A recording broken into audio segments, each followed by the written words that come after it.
So this is on Zero Hedge, and it's about um, legalizing marijuana.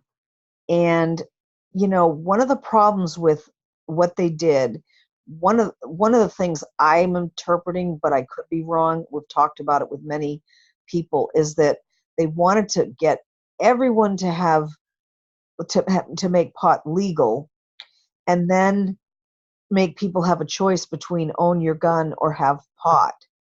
And so part of this is already being unveiled. But the other thing I want to tell people is that I ran into somebody that had a pot medical card. I had never seen one before. And it looks like the size of a license, and it's good for a year. And it allows him to go to a place. This is in Vermont.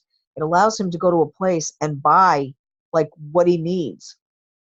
And he even had things that were marijuana mints that he could just ingest, according to him, when he was in pain. And he didn't open them, but the mints came in a little box, like it's a little metal box like those other mints that they used to sell on the side of the checkout line in a store, tiny little box. And so he's part of the whole problem. And I said to him, well, do you get high?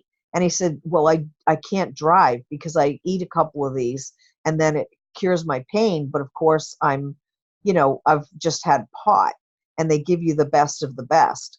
So part of this, everybody, is really scary. But here's what's also happening about that. They're making a marijuana breathalyzer, and it's going to become a reality so that they can see if people are impaired while driving and high. And like everything, all these things have since if you're making pot legal, then it's pot for profit. And then there's this, again, medical card thing that's happening. And what also is happening is they don't regulate it, and gets abused. Like, I know one thing that I read was that somebody was like paying off people to give pot licenses and let pot things grow, and it already became abused.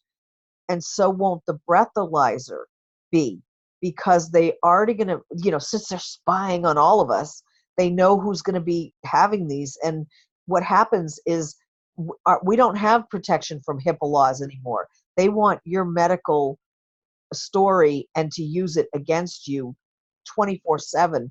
It's part of the strategy to say, well, if you had abortions, or if you had mental problems, or if you had any kind of medical, they want to have it to use it as a weapon. So the fact that you may have a marijuana card and need it for pain, it's also going to be information the cops have in the hospitals and whatever. And so there's 33 states with a legal form of marijuana.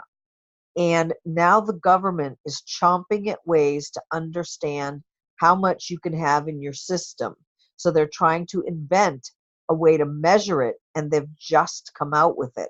And this was just done on the 13th of September on Zero Hedge. And so people need to be smart.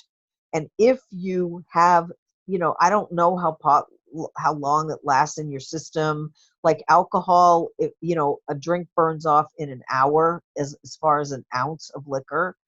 And then at a certain point, you become intoxicated and you can't drive.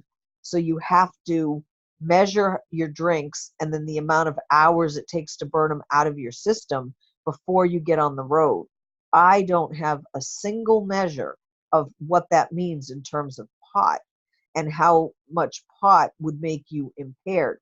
But there's another part of this article, if you read it from Zero Hedge, where traffic accidents decreased rather than increased once they legalized pot. So the problem is that some people, like any place, are going to abuse, having the right to be high, and they're going to then be the ones that abuse that the same way anybody would abuse alcohol and then get in a car. But for the rest of the people, if you're just using it medically and carefully, you shouldn't have to be targeted in any way, shape, or form because you have medical marijuana. So again, there's nobody making distinctions between what you have, what's safe for you, what you need, how much you can have, and drive carefully.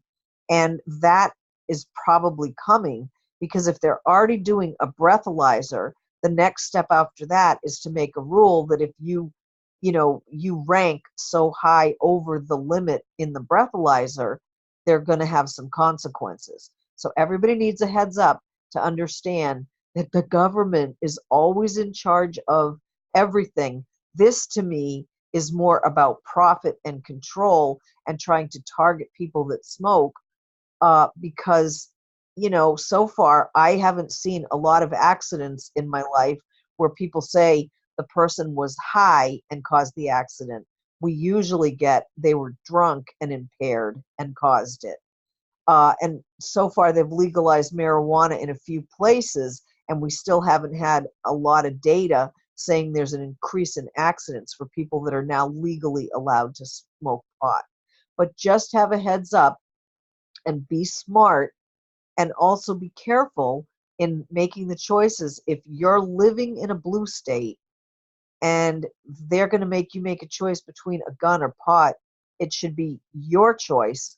Don't go get the pot first and then have to make a choice of giving that up and then giving up your gun. You need to either figure out where you live and move, or pick one or the other, because a lot of times the government is not going to let people have both. And that was the point. Like in Massachusetts, they legalized pot, but they're a blue state trying to pull guns. So it's going to be a really complicated fight. And in Massachusetts, by the way, they never vote for Trump, and they think 2A and 1A are safe as Democrats, because so many of them are so dumb and not on social media that they don't even know that they're getting set up. And this would be happening across the board.